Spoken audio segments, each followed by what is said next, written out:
ফেসবুকে হায়াত কত ঘন্টা কাটছে লিখে রাখবেন। হাসরের ময়দানে দেখবেন তামাশা, দেখবেন তামাশা। আলিমাত নাফসুম মা আহদারাত। আমি বলি না আপনি ফেসবুকে হারাম করেছেন, বলি নাই। আপনি হালালই করেছেন, ফেসবুকে স্ট্যাটাস লিখছেন, দিছেন, শুনছেন, পড়ছেন, সব বৈধ, অবৈধ কিছু বলি নাই।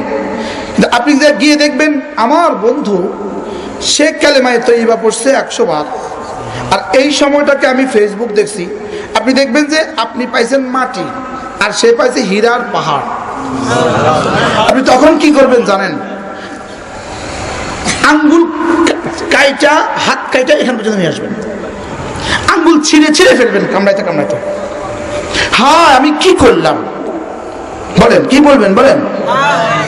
আমি হারাম বলছি, হারাম করছি এটা বলি নাই। আর যদি গুনাহ হয় আর হারাম হয় তাহলে তো কলিজা শুদ্ধ ছিঁড়ে ফেলবেন। আর যদি গুনাহ না হয়, শুধু লাভ কম দেখেন, লাভ কম, তখন কি পরিমাণ আফসোস হবে।